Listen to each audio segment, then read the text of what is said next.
We have Let It Be Blue by Chuk Chuk Chuk, or three exclamation marks, or as notated on this podcast, Surprise Pikachu Face by Sean. It has 11 songs, 39 minutes almost, and Mhm. Chuk Chuk Chuk has been a really sleeper band. They're one of my favorite electronic alternative groups. They're very much in the vein of LCD Sound System, and they're having that DNA of like building on Yeah, yeah. alternative sounds, but using alternative music and recordings to create dance structured type songs and beats and instrumentals. They had a couple of hits here and there. I think their album Wallop was really just them at their best, at their most concise. Also doing a similar thing as we talked to with Arcade Fire, a band we reviewed recently, where they're able to put movements into songs and yet put that in a very mainstream, presentable way. They did that very well with Wallop. This album is very different from what they've done in the past. It's a little bit slower. Different. Yeah, it's a little bit slower down, which are some things that have been alluded to in these songs that have been released since Wallop. It's a little bit more international focused. You have a lot of like Latin artists who are participating in here and adding their little bit of flair to make the song sound a little bit different in here. And this is definitely one of those challenging for me, not as like a music reviewer, but also like a fan of a band kind of things, because I didn't like this album. Maybe my first listen, maybe even like my second listen to a lot of it. There's still things I just straight skip through and I don't like. But I do, even on my second and third listen, not just liking this band from the jump, appreciate that they did a pivot, something that is very different sounding for them, that overall in an album doesn't waste your time. Comes across pretty complete and pretty like well thought out. Even if the execution isn't perfect in every single place, I think that there's thought into this. This isn't like one of those careless projects that we see from a lot of musicians out there. Yes, it's very, very different from a lot of the work that and a lot of the other projects that Chuk Chuk Chuk have done. Wallop is a fantastic record. I do like it a lot. I call it the Mochi album because it's just eyeballs of a cat. And Chuk Chuk Chuk, you have Thriller, which came out, almost 10 years ago now, and a few other records that are pretty good from them. And with Let It Be Blue, it is definitely a pivot. It's very much more of like really going into the dance part of their discography, really diving into electronica of it. Even though naturally they do dive into that a lot, but now like this whole record is mainly that. But it's interesting because some of it is great and some of it is interesting to say. Where like I don't know how I feel about it yet. Some of this I really, really like. Example, opening 2 tracks, No More People, a little bit more. I like a lot. Like they're upbeat, they're fast, they're fun, a little bit more. Such a good fun track. Like I want to put this in some of my mixes and stuff. Storm Around the World is okay. It's like kind of has really weird breaks and stuff, especially like towards the end. It just feels a little off-putting on that. I will say really fast about Storm Around the World. There have been certain tracks by Chuk Chuk Chuk that are really good, like relationship emotional ones, like One Girl, One Boy, or Dancing is the Best Revenge. That I definitely think that Storming Around the World is like in the same vein as those, which is like, it's good that a band can like redo the kind of song they do best and not make it sound like a carbon copy. Like a number of my other bands that I do also like, is like personal favorites, do and fail at. I'm looking at you, Danny Warhols. Stop recreating the same song with the same chord progressions. Very true.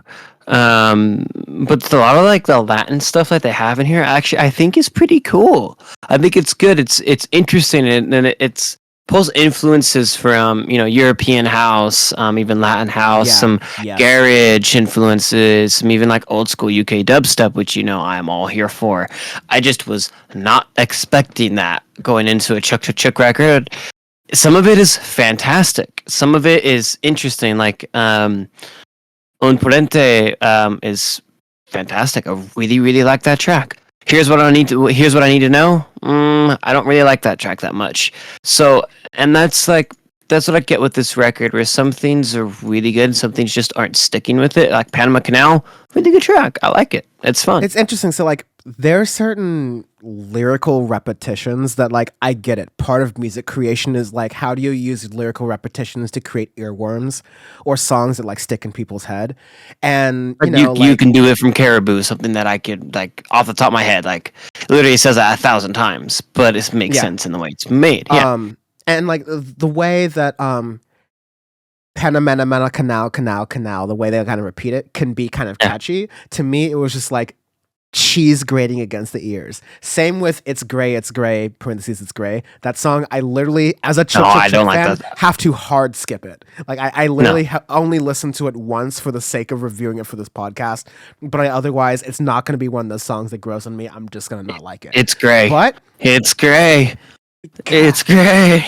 it's literally giving me like the same headache that the background noise from my high profile electric vehicle also makes. That also gives me a headache. But you I'm gonna play that song for all the time because I don't like it either. It's just like it's very off-putting in the way it's made. And it's annoying. It's not a good track. yeah. But then you have songs by or like featuring Maya Pace, which like Panama Canal is also, but also Man on the Moon, which was one of the single tracks that was released from it. That I think is like the perfect example of this is chk chk chk at their best, but this is also chk chk chk reinventing their sound a little bit, being a little bit smoother, a little bit jazzier, a little bit funkier, but still keeping that like 4-step beat, Euro influenced, like alternative rock dance focused style that they have. It's very unique. It's very cool. It's stuff that like, again, not as a music reviewer, but like if I wasn't doing this podcast and I was just like a regular person who was just mostly prioritizing the shit I liked, I would just, and I do, just put on chk chk chk for fun. So this is why I like had to include them on the rundown somewhere this year for sure. But on Man on the Moon, do you know where that song's from? no. Hold on to see if you know. Learn me up real quick. Sad. I'm so sad. It's from REM. Really? REM made Man on the Moon. Yeah, it's on my favorite REM record. Yeah. There's nothing to see. That's sick. Nothing to do. Yeah, it was interesting when I heard that. It's a really cool like Cover way of doing it, but then adding up their own stuff with it too. But it's REM. But it's really cool, like interesting dance version of it and whatnot. So, but I will allow it. So, as a really big REM fan, I will allow it. God bless. If it has that Yes. blessing, It has that. I'll definitely blessing, recommend. yes. I'll definitely recommend check. And screw it. I'll throw in that reference the REM song as well in the podcast version. Oh yeah, you we can definitely listen to should. That That can check might that out. be a music recommendations I need to have. I don't think I've ever really talked about REM on here. I just realized Neither that. have we. Holy And shit! Considering I have not considering talked for the about them. past 5, Wow. I mean, considering the like another version of the unofficial brand of the podcast, The World is Terrible, but the music is great, could also Yeah. be REM's It's the End of the World as We Know It and I Feel Fine. No, yeah, overall, Chuk Chuk Chuk, still one of my favorite sort of like sleeper random bands I was like put on Yeah. when I am alone and like just want to have like a damn good time. And this is in a typical like Audioface way. This challenges me as a fan of an artist to just like hear this band Yeah. out and let them experiment with their different things. Definitely not all of these things I like, but a lot of these things I do, and I like that they are branching out and doing different things.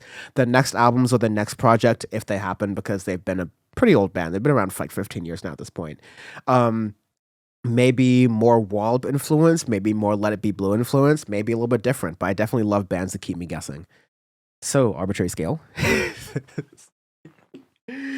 John Lewis class replenishment oilers, because the U.S. Navy likes to name certain class destroyers over fucking liberals. So here we are. Shit. God, who do I want this to This be? is my Sojourner Truth. Sojourner Truth. Yeah, that's a good This one. is the This is my US. Lucy Stone. For the Zoomers in the audience who were robbed of like a decent educational system, who is Lucy Stone? Oh, Lucy Stone. She was a like women's rights activist in the mid 1800s, I would say. Yeah, suffragette. She was like abolition. She did abolitionist and overall freedom fighter. Yo, flip this. In 1847, Stone became the first woman from Massachusetts to earn a college degree. Holy shit, that's wild. That I did not know. America goes so hard in the paint. I love it. Like You want to have a literally college 80, degree? Are you a woman? literally 80 years later for America to go, yeah, sure, women can read. Why not? The woman drive? Oh No. my, oh God. Can you get a college education? Yeah. Can you vote? No. Yeah. I mean, I'm still flipped by Sam Cedar's comment that, like, speaking of Massachusetts, his mom, Oh he's a yeah. political comment. Yeah, he's a political commentator. No, is this? I Uh, think is yeah, was check his out his mom or is his podcast. grandma? No, his mom. Check out the Majority Oh. Report.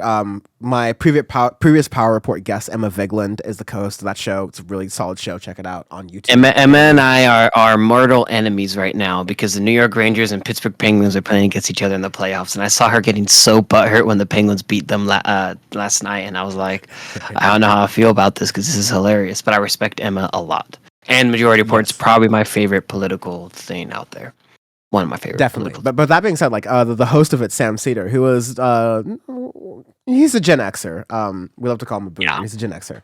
He's like in his mid-50s, and his mom in Massachusetts was not allowed to have a credit card because she was Mrs.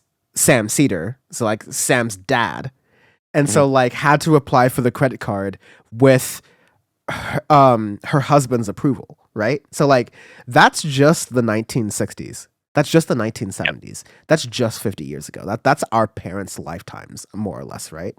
So I don't know how we got onto that tangent about like women not having rights, but maybe that's a relevant thing. Our arbitrary scale.